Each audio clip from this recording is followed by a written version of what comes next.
మన అపరిచితుడు Donald Trump పవర్లోకి వచ్చి almost like ఒక సంవత్సరంలో అవుతున్నట్టు ఉన్నదండి. ఈ ఒక్క సంవత్సరంలో నేను నా పర్సనల్గా మన రూపాయి తెలుగులో ఎక్కువగా యూజ్ చేసిన వర్డ్స్ రెండు అయ్యి ఉంటాయండి. ఒకటి ట్రంప్, రెండు టారిఫ్స్. ఒక సంవత్సరం నుంచి చావు కొట్టేస్తున్నారు ఆయన. ఏ టాపిక్ వచ్చినా ఏదైనా సరే టారిఫ్స్ టారిఫ్స్ టారిఫ్స్ అనుకుంటూ వస్తున్నారు. ఇవాళ మార్కెట్స్ ఫాలో అవడానికి రీజన్ ఈ టారిఫ్స్ అండి. చూడండి, యుఎస్ తాలూకా ఫ్యూచర్స్ చూసుకున్నా, ఇటు చైనా మార్కెట్ చూసుకున్నా, అటు క్రూడ్ ఆయిల్ చూసుకున్నా, ఏది చూసుకున్నా సరే ఈ టారిఫ్స్ వల్లే ఎఫెక్ట్ అవుతున్నాయండి. అండ్ ఇంకొక పక్క గోల్డ్ పెరిగిపోతుంది, సిల్వర్ పెరిగిపోతుంది. ఇవన్నీ ఏది చూసుకున్నా సరే కనెక్టింగ్ థ్రెడ్ అనేది టారిఫ్సే. అండ్ రీసెంట్గా ఏం టారిఫ్స్ గురించి మాట్లాడుతున్నాం మనం? డొనాల్డ్ ట్రంప్ ఈ యూరోపియన్ కంట్రీస్ మీద 10% టారిఫ్ వేయడం జరిగింది కదా. ఎవరైతే గ్రీన్లాండ్ని యుఎస్ కొనడానికి అభ్యంతరిస్తున్నారో వాళ్ళ మీద 10% ఇంపోర్ట్ టారిఫ్ వేస్తాము ఎక్స్ట్రాగా అని చెప్తున్నారు. అండ్ జూన్ 1 నుంచి అయితే 25%కి టారిఫ్ పెంచుతాము అని చెప్పడం జరుగుతుందండి. దీనివల్ల నిఫ్టీ ఒక 0.42% ఫాల్ అయింది, బ్యాంక్ నిఫ్టీ ఒక 0.34% ఫాల్ అయింది, స్మాల్ క్యాప్స్ ఒక 1% ఫాల్ అయ్యాయి, అలాగే మిడ్ క్యాప్స్ కూడా ఒక 0.5% అలా ఫాలో అయ్యాయండి. సో ఏంటి, మార్కెట్ ఆ నెగటివ్ సెంటిమెంట్స్ కంటిన్యూ చేస్తూ ఉంటుందా, లేక ఏమైనా పాజిటివ్ టెరిటరీలోకి వచ్చే ఛాన్సెస్ ఉన్నాయా లేదా, ఇలాంటివన్నీ మాట్లాడుకుందాం. ఓకే కదా. వీడియో మంచి ఇంట్రెస్టింగ్గా ఇన్ఫర్మేటివ్గా ఉండబోతుంది. వీడియో లాస్ట్ వరకు చూడండి. ఫస్ట్లీ బీసీసీఎల్ ఐపీఓ ఎవరికైతే అలాట్ అయిందో కంగ్రాచులేషన్స్ అండి. ఎంత అండి, డబుల్లో లిస్ట్ అయింది. అప్పర్ బ్యాండ్ ఎంత, 23 రూపీస్లో ఎంతో కదా అప్పర్ బ్యాండ్, బట్ 45 రూపీస్లో అలాగే లిస్ట్ అయిందండి. సో 96% లిస్టింగ్ గెయిన్స్ వచ్చింది. దాని తర్వాత ఒక 10% అలా ఫాలో అయింది. మొత్తం మీద ఒక 40 రూపీస్ అలాగా ట్రేడ్ అవ్వడం జరుగుతుంది. సో అలా చూసినా సరే 70% ఎంతో గెయిన్స్లో ఉన్నట్టు ఇప్పుడు. అలాట్ అయిన వాళ్ళు ఇప్పుడు ఏం చేయాలి అని చెప్పి ఎక్కువ అనాలిసిస్ చేయడం అవన్నీ వేస్ట్ అండి. సింపుల్ లాజిక్ మీకు ఎప్పుడు చెప్పాను కదా, ఏదైనా ఒక ఐపీఓ డబుల్ రిటర్న్స్ వెంటనే ఇచ్చేసింది అంటే, 100% రిటర్న్స్ దగ్గరలో వెంటనే ఇచ్చేసింది అంటే అట్లీస్ట్ పార్షియల్ ప్రాఫిట్ బుకింగ్ చేసుకొని కూర్చోవడం మంచిది. అంతేనా? ఇప్పుడు మీరు ఒక 15,000 పెట్టుకొని ఐపీఓ అప్లై చేశారండి. లిస్ట్ అవ్వగానే అది ఒక 30,000 దగ్గరలో వెళ్ళిపోయింది. ఇందులో మీరు పార్షియల్ ప్రాఫిట్ బుకింగ్ చేశారు అంటే సగం షేర్స్ అమ్మేస్తే 15,000 రూపీస్ మీ అకౌంట్లోకి వచ్చేస్తాయి. అండ్ ఇంకొక 15,000 రూపీస్ వర్త్ షేర్స్ హోల్డింగ్స్లో ఉంటాయి అన్నమాట. అదేనా లేదా? సో ఇప్పుడు మీరు ఏదైతే డబ్బులు పెట్టేశారో అవి వచ్చేసాయా లేదా? మిగతావన్నీ ఫ్రీయే కాదా చెప్పండి. సో ఇంకా ఇప్పటి నుంచి ఒక 20% ఫాల్ అయితే మీకేంటి, 20% పెరిగితే మీకేంటి, ఏమైతే మీకేంటి, అదేనా లేదా? సో అందుకని ఎప్పుడు పార్షియల్ ప్రాఫిట్ బుకింగ్ చేసుకోవడం మంచిదండి. లేదు మీకు ఎక్స్టెన్సివ్ అనాలిసిస్ ఉన్నది, దాని మీద పూర్తి నమ్మకం, లేదంటే ఫ్యూచర్ ఏంటి అలాంటివన్నీ ఉన్నాయంటే మీ ఇష్టం. బట్ అది పూర్తి అనాలిసిస్ లేదు అన్న వాళ్ళకి మాత్రం పార్షియల్ ప్రాఫిట్ బుకింగ్ చేసుకోవడం అంత ఉత్తమం ఎక్కడ ఉండదు. 100% అవసరం లేదు, ఆ 90% అలా ఉన్నా సరే పార్షియల్ ప్రాఫిట్ బుకింగ్ చేసుకోవడం మంచిదండి. అండ్ అలాగే రేపు షాడో ఫ్యాక్స్ ఐపీఓ అని చెప్పి ఇది ఓపెన్ అవుతుంది. అమెజాన్ అని, ఫ్లిప్కార్ట్ అని, మీషో అని, వీటి తాలూకా గ్రోత్ స్టోరీతో లింక్ అయి ఉన్న స్టాక్ అండి. అదే లింక్ అయి ఉన్న ఐపీఓ ఏంటి అనేది పూర్తి డీటెయిల్స్ మనం ఆల్రెడీ వీడియో చేసుకోవడం జరిగింది. మిస్ అయిన వాళ్ళు ఎవరైనా ఉంటే ఆ వీడియో చూడండి. రైట్, ఇవాళ వీడియో ఫుల్గా స్టార్ట్ చేద్దామండి. వెల్కమ్ టు రూపాయి తెలుగు. మీరు ఇంకా మన ఛానల్ని సబ్స్క్రైబ్ చేయనట్లుంటే ప్లీజ్ సబ్స్క్రైబ్ చేసుకొని నోటిఫికేషన్స్ ఆన్లో పెట్టుకోండి. ఆ లైక్ అని, షేర్ అని, కామెంట్ అనేది చేస్తుండండి ప్లీజ్. రైట్, ఇవాళ మార్కెట్ ఒకనొక టైంలో బాగా ఫాలో అవుతూ వచ్చింది కదా. ఇంచుమించు 25,500 లెవెల్స్ని కూడా టచ్ చేసే స్టేజ్కి వెళ్ళిపోయింది. అయితే అక్కడ నుంచి కొంచెం రికవరీ వచ్చిందండి. కారణాల్లో చెప్పాలంటే ఈ index heavy weights like banks అని, ఐటీ అని, వాటిలో కొంచెం అంటే ఎక్కువ ఫాలో అయిన తర్వాత కొంచెం రికవరీ అనేది కనిపించింది. ఓకే కదా. అండ్ బిక్స్ కొంచెం కూల్ అయింది, ఇలాంటివన్నీ ఉన్నాయి. బట్ ఏంటంటే సెంటిమెంట్ వైజ్ మన యూఎస్ వచ్చేస్తుంది ఎందుకు, ఇండియా అండ్ యూరోపియన్ యూనియన్, ఈ రెండింటి తాలూకా ఫ్రీ ట్రేడ్ అగ్రిమెంట్ తాలూకా అప్డేట్స్ January 27th వచ్చేస్తుందండి. అంటే అది ఫ్రీ ట్రేడ్ అగ్రిమెంటా, లేదంటే ఎంతో కొంత టారిఫ్స్ ఉంటాయా ఏంటి అనేది ఇంకా చూడాల్సి ఉన్నది. బట్ మార్కెట్ అయితే ఫుల్ హోప్స్తో ఉన్నది, India and European union. Okay కదా. ఒకవేళ ఈ తాలూకా ట్రేడ్ డీల్ సక్సెస్ఫుల్గా అయిపోతే యూఎస్ తాలూకా ట్రేడ్ డీల్ కొంచెం డిలే అవుతుంది కదా, ఆ నెగిటివ్ నుంచి కొంత పాజిటివిటీ తీసుకొస్తూ ఉంటుంది. అండ్ అలాగే ఇప్పుడు డీటెయిల్స్ చెప్తాను చూడండి, ఈ రెండింటి తాలూకా ట్రేడ్ డీల్స్ ఎలా అవుతున్నాయి ఏంటంటే డీటెయిల్స్ చెప్తాను. యూఎస్కి కూడా, ముఖ్యంగా డొనాల్డ్ ట్రంప్కి కూడా చంప మీద కొట్టినట్టు అవుతుంది. చూడండి ఈ ఇండియా EU ట్రేడ్ ఏదైతే ఉన్నదో ఇది mother of all trade deals అని చెప్పడం జరుగుతుంది. ఇందులో కొన్ని హైలైట్స్గా చెప్పమంటే చాలా జాగ్రత్తగా వినండి. ఇప్పుడు ఇండియాకి యూఎస్కి మధ్యన ట్రేడ్ డీల్ జరుగుతుంది కదండి, అది చాలా వరకు ఎక్కడ హాల్ట్ అయింది? అఫ్కోర్స్ రష్యన్ ఆయిల్ కొంటున్నాం, ఇవన్నీ ఓకే. బట్ ఎక్కువగా హాల్ట్ అయ్యింది అగ్రికల్చర్. ఇక్కడే కదా, వాళ్ళ తాలూకా అగ్రికల్చర్ అని, డైరీ ప్రోడక్ట్స్ అని మనం కొనుక్కోమంటున్నారు. మా దగ్గర ఎక్కువ పండిస్తున్నామండి, మేము మీ దగ్గర ఎందుకు కొనుక్కోవడం అని చెప్పి మనం అంటున్నాం. ఓకే కదా. బట్ ఇక్కడ ఈ ఇండియా EU తాలూకా డీల్లో అసలు ఈ అగ్రికల్చర్ అనేది చాలా సేఫ్గా ఉన్నది. డైరీ ప్రోడక్ట్స్ అని, అగ్రికల్చర్ ప్రోడక్ట్స్ అని వీటిని ఎక్స్క్లూడ్ చేశారండి. ఎక్స్క్లూడ్ చేసే మాట్లాడుతున్నారు అని చెప్పి అనలిస్టులు అంటున్నారు. అఫ్కోర్స్ ఫైన్ ప్రింట్ అది రావాల్సి వస్తుందండి. అండ్ ఇంకొకటి ఏంటంటే ఇండస్ట్రియల్ గూడ్స్లో లైక్ టెక్స్టైల్స్ అని, లెదర్ అని, ఇంజనీరింగ్ గూడ్స్ అని, ఇలాంటి వాటికైతే జీరో డ్యూటీ యాక్సెస్ దొరికే ఛాన్స్ కూడా ఉన్నది అంటున్నారు. అయితే అన్ని పాజిటివ్స్ అండ్ నెగిటివ్స్ లేవా అంటే కొంచెం ఈ స్టీల్ సెక్టర్కి సిమెంట్ సెక్టర్కి కొంచెం నెగిటివ్ అయ్యేటట్టు ఉన్నదండి. ఎందుకంటే సిబిఏఎం అని చెప్పి కార్బన్ ట్యాక్స్ అని చెప్పి కొంచెం ఎక్స్ట్రా వేస్తున్నారంట వాళ్ళు. వీటిలో ఏంటంటే స్టీల్ అని సిమెంట్ అని వీటి ఇంపోర్ట్స్ మీద కొంచెం ఎక్స్ట్రా ట్యాక్స్ వేసే ఛాన్సెస్ ఉంటాయని చెప్పి అంటున్నారండి. అదే లేదా, బట్ యాజ్ సెడ్ ఒక ఫైన్ ప్రింట్ అనేది ఇంకా రావాల్సి వస్తుంది. ఇప్పుడు ఇండియాకి యూఎస్కి మధ్యన ట్రేడ్ డీల్స్ బాగా అవ్వటం లేదు. అండ్ ఇంకొక పక్క చూసుకుంటే యూఎస్ EU మీద కూడా, యూరోపియన్ యూనియన్ మీద కూడా టారిఫ్స్ పెంచేటట్టు ఉన్నది. ఇప్పుడు ప్రస్తుతం 10% అంటున్నారు, ఫ్యూచర్లో 25% అంటున్నారు, ఏదేదో చేసుకుంటూ వస్తున్నారు. అండ్ ఇండియాకి యూఎస్ ఎంత మార్కెట్ సరే పోనీ అంత కాకపోయినా సరే సెకండ్ ఆల్టర్నేటివ్ మార్కెట్ ఈ యూరోపియన్ యూనియన్ అండి. అక్కడ వాళ్ళు కూడా డబ్బులు ఉంటాయి. IT సర్వీసెస్ అని, ఫార్మా అని, టెక్స్టైల్స్ అని, ఇలాంటివన్నీ వాళ్ళు కూడా తీసుకుంటూ ఉంటారనమాట. ఓకే కదా. సో అందుకని ఇప్పుడు ఇండియాకి యూఈ తాలూకా డీల్ చాలా important. And January 27 official confirmation వస్తుంది అని అంటున్నారు. అండ్ ఇప్పుడు అనలిస్టులు ఎవరు మాట్లాడినా సరే చాలా కన్స్ట్రక్టివ్గా మాట్లాడుతున్నారండి, పాజిటివ్గానే మాట్లాడుకుంటూ వస్తున్నారు. సో అది కొంచెం సపోర్ట్ ఇస్తుంది అనమాట మార్కెట్కి. మార్కెట్ ఇంతలా పడుతూ ఉన్నా సరే కొంత సపోర్ట్ దొరకడానికి రీజన్ అది. ఇప్పుడు ఈ ట్రంప్ ఫ్యాక్టర్ ఇలాంటివన్నీ లేకపోతే ఇంకా బాగా పెరుగుతున్నామో అండి. ఇంకా ఇంకొక పరంగా మాట్లాడాలి అంటే IMF, ఇంటర్నేషనల్ మానిటరీ ఫండ్ ఏదైతే ఉన్నదో, వీళ్ళు మన ఇండియా తాలూకా GDP ఎస్టిమేట్స్ని కొంచెం పెంచడం జరిగిందండి. 0.7% పెంచి FY26కి 7.3% గైడెన్స్ ఇస్తున్నారు. అంటే ప్రీవియస్ ఎస్టిమేట్ 6.6% అనమాట, ఇప్పుడు 7.3% అంటున్నారండి. సో 0.7% జంప్ వచ్చింది. అయితే నెక్స్ట్ ఇయర్ FY27 తాలూకా గ్రోత్ 6.4% దగ్గర లాక్ చేయడం జరిగింది. అంటే అనుకుంటున్నారు అన్నమాట వాళ్ళు. ఇప్పుడు గ్లోబల్ తాలూకా గ్రోత్ ఆల్మోస్ట్ లైక్ 3.3% దగ్గర ఉన్నదండి ఆన్ అన్ యావరేజ్. సో ఇంచుమించు డబుల్లో అవుతున్నావా లేదా మనం. సో ఈ న్యూస్ ఒకటి. అండ్ అలాగే Q3 తాలూకా ఎర్నింగ్స్ వల్ల కొంత డిసప్పాయింట్ అవడం, లేదంటే కొంత నెగిటివ్గా తీసుకున్న వాళ్ళు యాక్చువల్ ఫైన్ ప్రింట్ చూసుకొని లేదు మరీ అంత నెగిటివ్ కాదు అనుకొని కొంచెం ఆ వాల్యూ బయింగ్ ఇలాగన్నీ చేయడం, ఇలాంటి వాటి వల్ల ఏంటంటే కొంచెం మార్కెట్ సస్టైన్ అయింది. ఏంటంటే 0.4% ఫాల్ అయిన తర్వాత మార్కెట్ సస్టైన్ అయింది అంటున్నారు అనుకోండి. లైవ్ మార్కెట్లో చూస్తే, ఇంట్రాడే మార్కెట్లో చూసిన వాళ్ళకి అర్థమవుతుంది. రైట్, ఇంకా సుజలాన్ కోసం మాట్లాడుకోవాలండి. చాలా రోజుల నుంచి ప్రైస్ కరెక్షన్లో ఉన్నది, అలా సైడ్ వేస్లో మూవ్ అవుతుంది. పెద్ద ఎక్కువ అంటే ఒకప్పుడు డార్లింగ్ స్టాక్, ఇప్పుడు అంతలా లేదనమాట. జనాల దృష్టిలో కూడా సుజలాన్ అంతలాగా లేదు. అలాంటప్పుడు కొన్ని అప్డేట్స్ వచ్చాయి, ఒక 2 అప్డేట్స్ వచ్చాయి. అండ్ ఒకలా చెప్పాలి అంటే సుజలాన్ 2.0 స్టార్ట్ చేస్తున్నట్టు అంటున్నారనమాట. సో ఏంటనేది చూద్దాం. ఫస్ట్ థింగ్లో చెప్పాలి అంటే ఇంకొక 2 ఇయర్స్లో సుజలాన్ 10 GW తాలూకా ఇన్స్టలేషన్స్ని కవర్ చేసేస్తుంది. అండ్ 2030 కల్లా 13 to 15 GW తాలూకా ఇన్స్టలేషన్ని కవర్ చేస్తుంది అని చెప్పి అంటున్నారు. అండ్ సెకండ్ థింగ్ ఏంటంటే సుజలాన్ ఇక్కడ నుంచి ఇండియన్ మార్కెటే కాకుండా యూరోపియన్ మార్కెట్లో కూడా ఎక్కువగా కాన్సన్ట్రేట్ చేస్తూ ఉంటుంది అని చెప్పారండి. యూరోపియన్ మార్కెట్ మీద ఫోకస్ ఎందుకంత ఇంపార్టెంట్ అంటే మనకి ఎందుకంత పాజిటివ్? ఫస్ట్లో చెప్పాలి అంటే అక్కడ మార్జిన్స్ బాగా ఉంటాయి. అండ్ సుజలాన్ అక్కడ కేవలం టర్బైన్స్ అమ్మడమే కాకుండా ఆర్ఎల్స్ ఇన్స్టాల్ చేయడమే కాకుండా సర్వీస్ అండ్ OMS కాంట్రాక్ట్స్ కూడా తీసుకుంటూ ఉంటుంది కాబట్టి మార్జిన్స్ బాగా వస్తూ ఉంటాయండి. అండ్ ఇప్పుడు make in India cell in Europe అనేది ఒక పర్ఫెక్ట్ స్ట్రాటజీ అయ్యే ఛాన్సెస్ ఉండొచ్చు.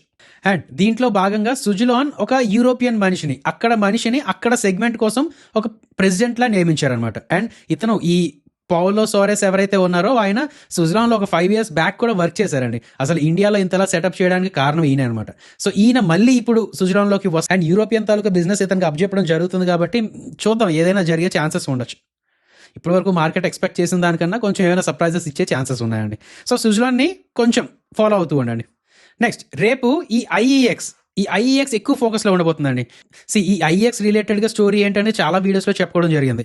మార్కెట్ కప్లింగ్ అనేది మీకు గుర్తుండుంటే, మార్కెట్ కప్లింగ్ అని, అలాగే పవర్ మినిస్టర్ అని, అంతే అండి, ఇవి 2 గుర్తుంచుకుంటే చాలు. ఏంటంటే ఇప్పుడు ఐఈఎక్స్ ఎలా ఉన్నదో ఐఈఎక్స్ తాలూకు కాంపిటేటర్స్ కూడా చాలా మంది ఉంటూ ఉంటారు అనమాట.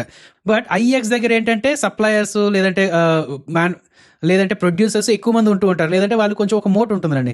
ఇప్పుడు అలా కాకుండా పవర్ ఒకవేళ ఎవరైనా బై చేయాలి అనుకుంటే ఐఈఎక్స్తోనే కాకుండా ఐఈఎక్స్ దగ్గర వాళ్ళు బిడ్ సబ్మిట్ చేసిన తర్వాత మార్కెట్ కప్లింగ్ ద్వారా ఒక central platform power ministry ready చేయడానికి ట్రై చేస్తున్నారు అనమాట. సో అలా చేస్తే ఐఈఎక్స్ అనేది ఒక సొల్యూషన్ ప్రొవైడర్ ఎవరు, జస్ట్ ఒక యాప్ అవుతారు. నార్మల్గా స్విగ్గీ జొమాటోలో యాప్లో అవుతారు అనమాట, అంతే అనమాట. సో ఇప్పుడు చూడండి, మనకి ఒక స్విగ్గీలో డిస్కౌంట్స్ ఎక్కువ రావట్లేదు అనుకోండి, జొమాటోకి షిఫ్ట్ అయిపోతాం కదా. అలాగే ఐఈఎక్స్లో ప్రాపర్ ప్రైస్ రావట్లేదు అనుకోండి, వేరే వాటికి షిఫ్ట్ అయిపోతూ ఉంటారు. సో అలా జరిగితే ఐఈఎక్స్కి ఇప్పుడు ఉన్న మోట్ అని, లేదంటే ఆ మోనోపోలీ అనేవారు మొత్తం పోయినట్టే కదా. నా రీసెంట్గా ఐఈఎక్స్ పెరిగింది. ఎందుకు పెరిగింది? ఆ టైంలో ఈ ఐఈఎక్స్ వాళ్ళు ఏం చెప్తున్నారు, మేము వెళ్ళి గవర్నమెంట్కి అర్జీ చేసుకున్నాం, అలాగే సుప్రీంకోర్టు దగ్గర కేసు వేసుకున్నాం, అండ్ అలాగే పవర్ మినిస్ట్రీ మేబీ ఆ మార్కెట్ కప్లింగ్ని డిలే చేయొచ్చు అని చెప్పడం జరిగిందన్నమాట. బట్ ఆ టైంలో మనం డిస్కస్ చేసుకున్నామని ఏంటి, ఈ ఐఈఎక్స్ రిలేటెడ్గా ఏ న్యూస్ వచ్చినా సరే మనం నమ్మలేము, ఫ్యూచర్లో ఇంకేమైనా జరగచ్చు. ఇక్కడ ఒక గుడ్ న్యూస్ వస్తే ఐఎక్స్ పెరుగుతుంది, వెంటనే అది గుడ్ న్యూస్ కాదు మేము చెప్పలేదని తెలిస్తే ఐఎక్స్ పడుతుంది, తర్వాత మళ్ళీ కొన్ని రోజుల తర్వాత అందరూ మర్చిపోయిన తర్వాత మళ్ళీ వచ్చి గుడ్ న్యూస్ అని చెప్తే మళ్ళీ పెరుగుతుంది. సో అలాగా అటు ఇటు తిరుగుతూ ఉన్నది అనమాట. యాక్చువల్గా ఇవాళ దీని తాలూకా హీరింగ్ రావాలి, బట్ రేపటికి వాయిదా వేయడం జరిగింది. ఇప్పటికీ పవర్ మినిస్ట్రీ ఏంటంటే మేము అదే స్టాన్స్ మీద ఉన్నాము, మార్కెట్ కప్లింగ్ తీసుకొచ్చే స్టాన్స్ మీదే ఉన్నాము అని చెప్పడం జరుగుతుంది. సో అందుకు ఇవాళ ఐఎక్స్ కొంచెం ఫాలో అయినట్టు ఉన్నది, బట్ రేపు చూడడం చాలా ఇంపార్టెంట్ అండి. అండ్ మీరు ఒకటి గుర్తుంచుకోండి, అఫీషియల్ స్టేట్మెంట్ ఏమీ రాకుండా మళ్ళీ స్పెక్యులేషన్ వల్ల ఏమైనా పెరిగినా సరే మీరు కంగారు పడిపోయి ఫోమోతో ఎంటర్ అయిపోవడం అలాంటివి చేయకండి. నెక్స్ట్ ఇంకా హిందుస్థాన్ జింక్ గురించి మాట్లాడుకుంటే బాగానే పెరుగుతుందండి. ఇవాళ మెటల్ స్టాక్స్ ఎక్కువ పెరిగాయి కాబట్టి, అండ్ దాంతోపాటు ఇది పెరిగింది, అండ్ దీని తాలూకా రిజల్ట్స్ కూడా రీసెంట్గా వచ్చింది కాబట్టి అది కూడా ఒక ఫ్యాక్టర్ అయిందనమాట. థర్డ్ క్వార్టర్ పరంగా చూస్తే ఇయర్ ఆన్ ఇయర్ 46% గ్రో అయింది. ప్రాఫిట్ ఆఫ్టర్ ట్యాక్స్ 3,900 crores అలా వచ్చిందండి. అండ్ అలాగే రెవెన్యూస్ పరంగా చూసుకున్న, ఎబిట్టా పరంగా చూసుకున్న హైయెస్ట్ ఎవర్ ఎబిట్టా వచ్చింది. సో అన్నీ బాగానే వచ్చాయి.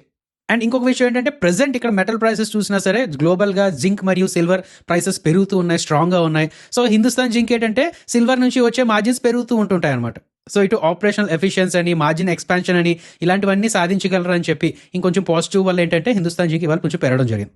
అదే కదా, మీకు ఒక చిన్న విషయంలో చెప్పాలి అంటే, ఒకవేళ మీరు హిందుస్థాన్ జింక్ని ట్రాక్ చేస్తున్నట్టు ఉంటే global commodity prices like silver అని, జింక్ అని వీటిని ట్రాక్ చేస్తూ ఉండడం చాలా ఇంపార్టెంట్ అండి. అవి స్ట్రాంగ్గా ఉన్నంతకాలం ఈ స్టాక్కి పెద్ద ఇదేం లేదు, బట్ అవి ఒకవేళ సైడ్ వేస్లో తిరిగినా, ఒకవేళ ఫాలో అయినా సరే ఈ హిందుస్థాన్ జింక్ కొంచెం ఎక్కువ వాలటిలిటీ ఫేస్ చేసే ఛాన్సెస్ ఉంటాయి. నెక్స్ట్ ఎకనామిక్ టైమ్స్లో వచ్చిన ఒక రిపోర్ట్ అండి. వీళ్ళు ఏం చెప్తున్నారంటే ఒక 6 మ్యూచువల్ ఫండ్స్ కలిపి ఒక 18 స్టాక్స్లో కంప్లీట్ ఎగ్జిట్ అయ్యారు. డిసెంబర్ క్వార్టర్కి గాను వాళ్ళు స్టేక్ తగ్గించుకోలేదు, పూర్తిగా అమ్మేసి బయటకు వచ్చేసారనమాట. క్లీన్ స్వీప్ అనుకోండి. సో ఏంటి ఆ 18 స్టాక్స్ అనేది వాళ్ళు చెప్పడం జరిగింది, నేను కూడా మీకు చెప్తాను, కొంచెం జాగ్రత్తగా చూడండి. నా ఫస్ట్ హెచ్డిఎఫ్సి మ్యూచువల్ ఫండ్ వాళ్ళు ఒక 3 స్టాక్స్లో ఎగ్జిట్ అయ్యారండి. BDL, Gandhar oil refineries and Ola electric mobility. నా మీరు ఒక డెసిషన్కి వచ్చే ముందు ఇవి ఎందుకు చెక్ చేస్తున్నాం అనేది చెప్తాను, కొంచెం జాగ్రత్తగా వినండి. మ్యూచువల్ ఫండ్స్ 2 రకాలుగా సెల్ చేస్తుంటాయి. ఒకటి ప్రాఫిట్ బుక్ చేసుకోవడానికి, స్టాక్ బాగా పెరిగింది అనుకోండి, కొంచెం ప్రాఫిట్ తీసుకుందాం అని చెప్పి కొంత అమ్మేస్తుంటారు, 1%, 2% అది అమ్మేస్తుంటారు. అది కంప్లీట్ నార్మల్ అనమాట. బట్ కంప్లీట్ ఎగ్జిట్ అయ్యారు అంటే ఇంకా ఆ కంపెనీలో ఫ్యూచర్ లేదు అని వాళ్ళకి ఏదో డౌట్ ఉండొచ్చు, లేదంటే ఈ స్టాక్ ఇంతకన్నా ఇంకా పెరగపోవచ్చు అని చెప్పి వాళ్ళకి ఏమో అనిపించవచ్చు. అదే లేదా, అందుకని కొంచెం మనం కూడా అలర్ట్గా ఉంటూ ఉండాలన్నమాట. అయితే ఏంటి ఈ స్టాక్స్ ఎక్కడి నుంచి పెరగవా అంటే అలా కాదు, వాళ్ళు కూడా తప్పు ఆలోచించి ఉండొచ్చు, లేకపోతే ఏదో చేసి ఉండొచ్చు. బట్ అంటే ఒక వాచ్ లిస్ట్ లాగా, లేదంటే ఒక వాన్ లిస్ట్ లాగా ఈ స్టాక్స్ని యాడ్ చేసుకొని ఎందుకు మ్యూచువల్ ఫండ్స్ ఎక్కువ అమ్మేసుకుంటూ వచ్చారు అనేది మీరు అనాలిసిస్ చేసుకోవడం బాగుంటుందండి. ఓకే కదా, మేబీ ఓవర్ వాల్యుయేషన్లో ఉండొచ్చు ఇవి, లేదు అంటే మేబీ సెక్టర్ రొటేషన్లో ఇవి ఆల్రెడీ పెరిగిపోయిన సెక్టర్స్ ఇప్పుడు చాలా సంవత్సరాల వరకు మళ్ళీ ఈ సెక్టర్లో ఒక మూవ్ రాకపోవచ్చు. అండ్ మీరు చెక్ చేయాల్సింది ఏంటంటే ఈ బీడీఎల్లో వీళ్ళు అమ్మేశారు, బట్ ఎంత క్వాంటిటీ అమ్మారు, జస్ట్ 0.05% అలా హోల్డ్ చేసి అవి మాత్రం అమ్మేస్తే ఇగ్నోర్ చేసి వచ్చండి. లేదు ఒక 2-3% అలా మొత్తం వాళ్ళకి స్టేక్ ముందు ఉన్నది ఇప్పుడు మొత్తం అమ్మేశారు అంటే అప్పుడు మీరు ఎక్కువ సీరియస్గా తీసుకోవాల్సి వస్తుంది. అదే లేదా. సో హెచ్డిఎఫ్సి మ్యూచువల్ ఫండ్ వాళ్ళు BDL, Gandhar oil refineries, Ola electric మొబిలిటీని అమ్మేశారు. ఎస్బీఐ మ్యూచువల్ ఫండ్ వాళ్ళు bank of Baroda, Aditya Birla capital, Grasim ఇండస్ట్రీస్ని అమ్మేశారు. కోటక్ మ్యూచువల్ ఫండ్ వాళ్ళు బజాజ్ ఆటోని, ఆయిల్ ఇండియాని, జీఈ షిప్పింగ్ కార్పొరేషన్ని అమ్మేశారు. యాక్సిస్ మ్యూచువల్ ఫండ్ వాళ్ళు హెక్సావేర్ టెక్నాలజీస్ని, ఏషియన్ పెయింట్స్ని, బయోకాన్ని అమ్మేశారు. క్వాంట్ మ్యూచువల్ ఫండ్ వాళ్ళు బజాజ్ ఫైనాన్స్ని, స్టేట్ బ్యాంక్ ఆఫ్ ఇండియాని, హుడ్కోని అమ్మేశారు. అండ్ ఫైనల్గా ఐసిఐసిఐ ప్రుడెన్షియల్ మ్యూచువల్ ఫండ్ వాళ్ళు కోహన్స్ లైఫ్ సైన్సెస్ని, ఇండస్ టవర్స్ని అండ్ ఈపీఎల్ని అమ్మడం జరిగింది. సో ఈ స్టాక్స్ అనే అసెట్ మీరు ఎలా చెక్ చేయాలో అర్థమైంది కదా. ఒక 0.02%, 0.05% స్టేక్ ఉన్నది అది అమ్మేశారు అంటే పెద్దగా ఆలోచించాల్సిన అవసరం లేదండి. ఒక 1% స్టేక్ ఆ దగ్గరలో అలా స్టేక్ ఉన్నది అది అమ్మేశారు అంటే అప్పుడు మీరు ఎక్కువ అనాలిసిస్ చేయాల్సి వస్తుంది. అండ్ ట్రస్ట్ మీ, మీరు ఈ ఆర్టికల్ని ఇప్పటివరకు చెప్పిన స్టాక్స్ని ఈ మోటివ్లో పెట్టుకొని మీరు అనాలిసిస్ చేస్తే ఏదో ఒక స్టాక్ అయితే మంచి స్టాక్ దొరుకుతుంది మీకు. కంప్లీట్గా ఎగ్జిట్ అయిపోవాల్సిన స్టాక్ అనో లేకపోతే ఏదో ఒకటి దొరుకుతుందండి. సో ప్లీజ్ అనాలిసిస్ చేయడానికి ట్రై చేయండి. ఓకే కదా, ఇదండి ఈ వీడియో కూడా మీకు యూజ్ అయింది అనిపిస్తే మీలాగే స్టాక్ మార్కెట్లో ఇంట్రెస్ట్ ఉంటే మీ ఫ్రెండ్స్తో, ఫ్యామిలీస్తో షేర్ చేస్తూ ఉండండి. జై హింద్.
ఒకసారి మన డిస్క్లైమర్ చూసేయండి. మేము ఏది చెప్పినా సరే అది ఎడ్యుకేషన్ అండ్ ఇన్ఫర్మేషన్ పర్పస్ కోసమే. మేము SEBI registered adviser or research analyst రెండు కాదు. మేము ఏమి ఇచ్చినా సరే అది ఫైనాన్షియల్ అడ్వైస్ కాదు. We're not giving any buy or sell calls. ఏది ఫైనాన్షియల్ అడ్వైస్ కాదండి, జస్ట్ ఎడ్యుకేషన్ ఇన్ఫర్మేషన్ పర్పస్ కోసం. మీ ఓన్ రీసెర్చ్ చేసుకోండి, లేదు అంటే ఒక సెబీ రిజిస్టర్డ్ అడ్వైజర్ అయినా కలండి.